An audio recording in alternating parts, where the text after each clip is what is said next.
Hello, it's very nice to be here. My name is Mary Kane. I'm from the Elphinstone Institute at the University of Aberdeen. Today, I want to talk about experimental autoethnography.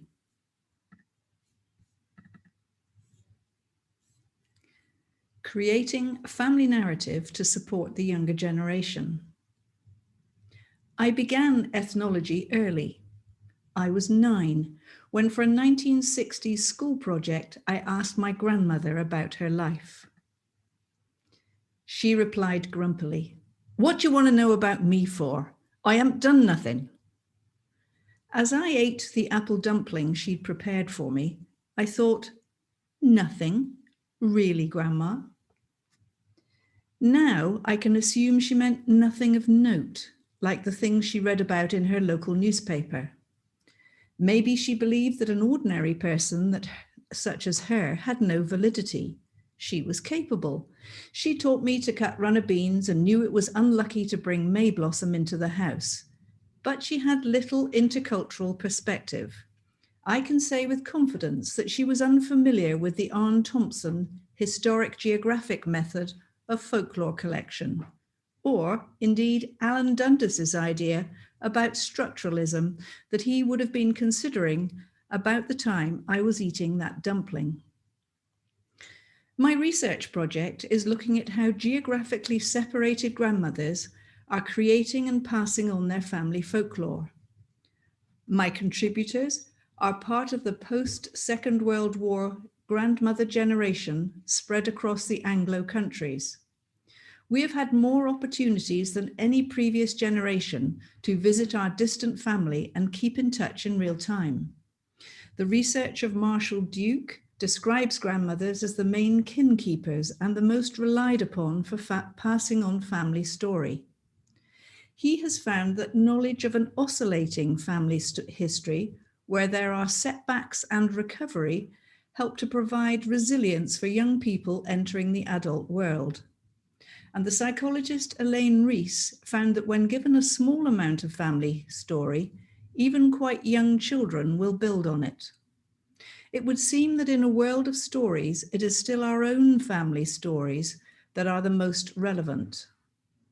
From my interviews, I see my contributors are creating and sharing things with their grandchildren, things that will last.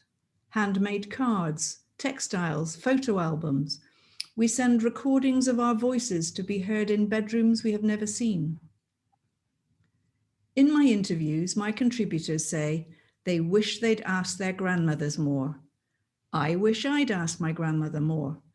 So in parallel to my research, I've been working at being creative with my own distant family to offer them their family history now.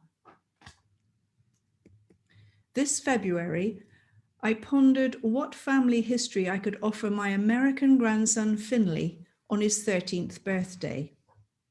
I had recently found a family document online. A marriage certificate from 1794. On it was the illiterate signature, an inked cross made by my 5 times Devonshire grandmother, Mary Treby. This was a beginning.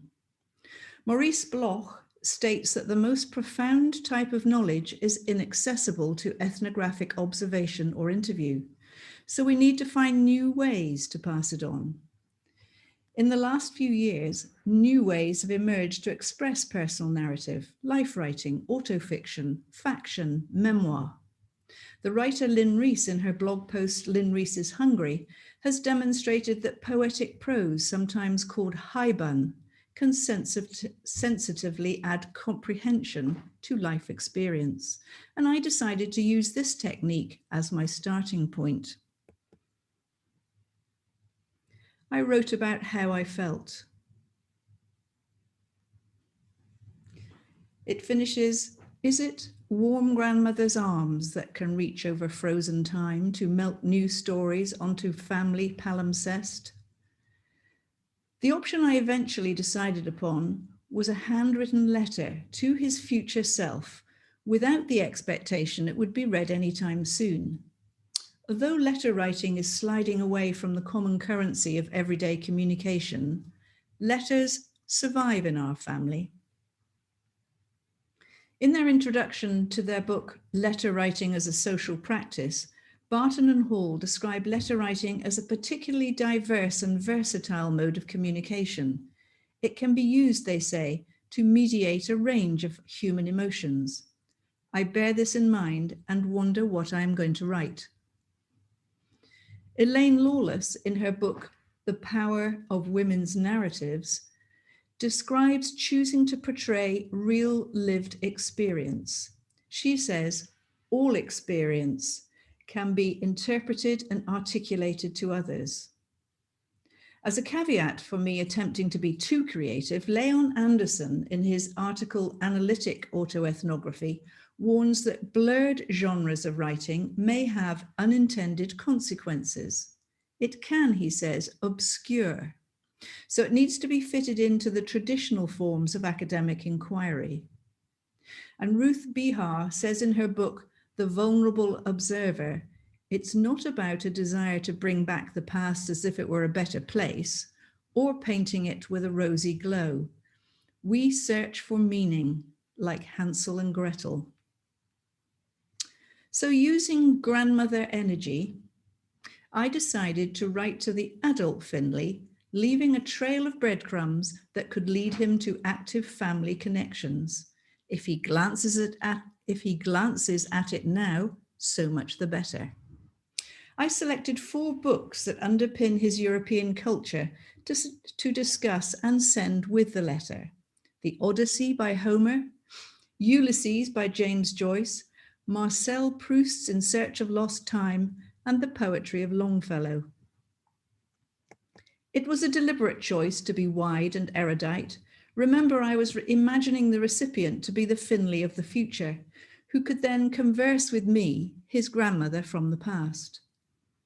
I narrowed it down to the personal by offering him a history of literacy in his own family, reading and writing, something Finley may think timeless, but it only began in our family in 1794 in Plymouth after Mary Treby signed her name with that X. Writing in pen and ink, I told him that I recalled my father saying he learned the shape of letters at school by drawing them in a tray of sand. I described my own ink-blotted exercise books of the 1960s and the family's introduction to computers exactly 200 years from that cross on the marriage certificate. The picture I included shows us in our real life, not the faces we normally show the world or the clothing. I wrote to him about odyssey, about journeying, about reading, and how we can express ourselves through writing.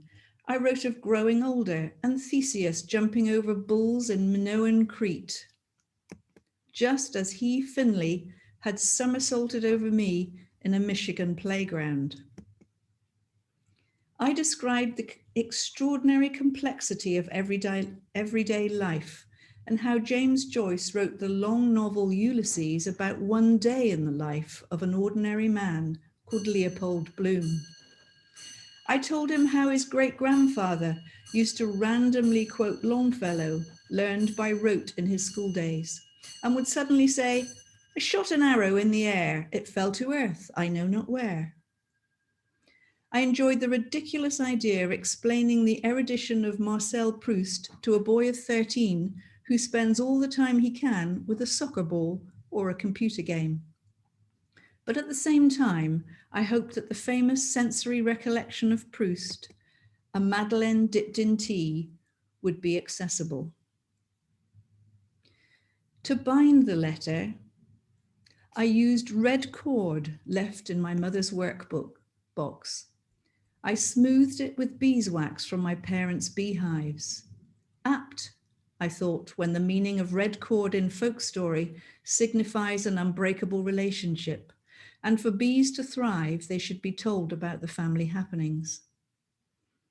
How was it received, you're asking? Well, there was a Facebook post with a picture of Finley. It complained that he had hoped for a computer game and got 4 unreadable books. However, they were received well, and I received 17 comments of solidarity. The future, Finley, may come to realize that when I wrote of Mary Treby living in Plymouth, not only was I offering him a wider interconnecting context of his family, such as Dundas theorized, but also a glimpse back to his own Arne Thompson historic geographic linear family story. Just as I grew up with people who were born in the 1800s, Mary Treby, whose granddaughter would certainly have taught my grandmother how to cut runner beans the same way as I have cut them in Finley's house, will have known someone born in the 1600s. That person might have known someone who, on one September day in 1620, could well have seen a wooden ship called the Mayflower sail out on the morning tide. Sandra Dolby-Stahl tells us that stories are best told on the warm breath of the teller, but we grandmothers can't wait forever to be asked. I leave you with this haiku as a postscript to that hand-bound letter I sent with love to a grandson's future. The red cord that binds my hand to yours is unbelievably umbilical. Thank you very much for listening.